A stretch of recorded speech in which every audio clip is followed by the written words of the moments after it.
वर्षाचा प्रवास या साहित्य क्षेत्रात करतोय. मला एकही कविता किंवा एकही कवी नवीन वाटला नाही. तुम्हीच तुमच्यासाठी टाळ्या वाजवा. प्रत्येकाची कविता इतकी छान होती की मला असं वाटतं ती कविता ऐकल्यानंतर मला हिंदीच्या 2 ओळी आठवल्या. काही लोकांनी म्हणजे पहिलीच कविता इतकी ताकदीची झाली त्यांची की मला मिळालेली शॉल त्यांच्या अंगावर टाकली. का तर ती इतकी ताकदीची कविता होती. सामान्य माणूस दिसतोय पण ज्या पद्धतीने त्याने कविता लिहिली आणि ज्या पद्धतीने सादरीकरण केलं कोणीच म्हणणार नाही की हा माणूस नवोदित कवी आहे म्हणून. तुम्ही मान्यवर कवी आहात याची छाप मी तुम्हाला देतो. आणि इथे येणाऱ्या प्रत्येक कवीची कविता ऐकताना मला असं वाटायचं, मला हिंदीच्या 2 ओळी आठवतात कि आस जब बन के टूट जाती है रूह किस तरह कसमस आती है. आस जब बन के टूट जाती है रूह किस तरह कसमस आती है. पूछो उस बदनसीब दुल्हन से जिसकी बारात लौट जाती है. ते दुःख फक्त त्या माऊलीला माहिती. ते दुःख फक्त त्या माऊलीला माहिती. आणि तुमची कविता ऐकल्यानंतर मला असं वाटलं कि कितनी दूर बसाली बस्ती दिल में बसने वालों ने. कितनी दूर बसाली बस्ती दिल में बसने वालों ने रो रो के पूछा मेरे नंगे पैर के छालों ने. अरे मेरे दिल के मालिक मेरे दिल पे हाथ रखना. अरे मेरे दिल के मालिक मेरे दिल पे हाथ रखना. कहीं तेरी जुदाई से मेरा दम निकल ना जाए कि मेरे शेरों को चाहने वालों अपने दिल को संभाल के रखना. कहीं मेरे जल जाने से आपका दिल न जल जाए. कि काळजाच्या पाखराला पेटताना पाहिले मीच माझ्या आसवांना गोठताना पाहिले. मीच माझ्या आसवांना गोठताना पाहिले.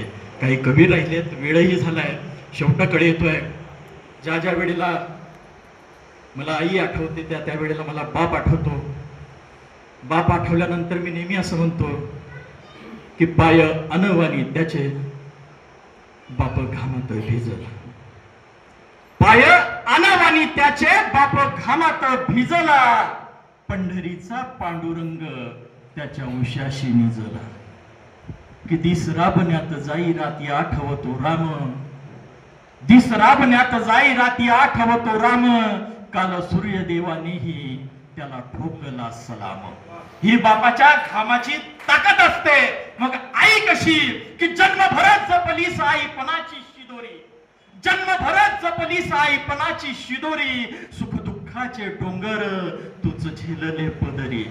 आईच असते की जी सार दुःख जे आहे ते आपल्या पदरात झेलून घेते.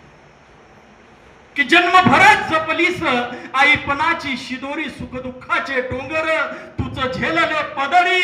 आणि दिली आभाळाची माया जरी पदर फाटका.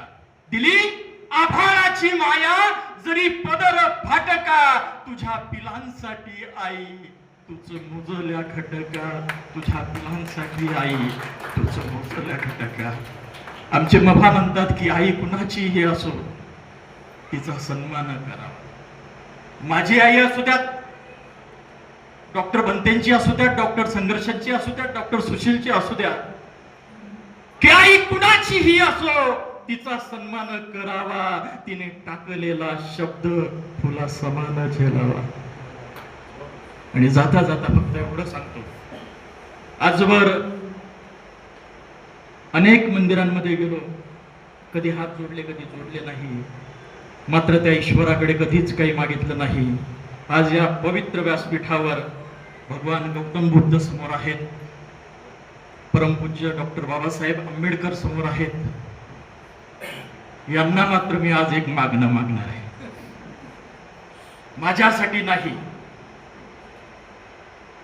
या साहित्य धारासाठी, भावनासाठी, आदरणीय भंतेजींसाठी, आदरणीय कौतुक करावं तितकं कमी आहे. व्यासपीठावरील सर्व मान्यवरांसाठी आणि तुम्हा सगळ्या लेकरांसाठी की दयाळा ये भळे द्यावे फुलांचे रंग ना जावे. दयाळा ए भळे द्यावे फुलांचे रंग ना जावे. उडण्या पाखरांसाठी थोडे आभाळ ठेवावे. उडण्या पाखरांसाठी थोडे आभाळ ठेवावे. उडण्या पाखरांसाठी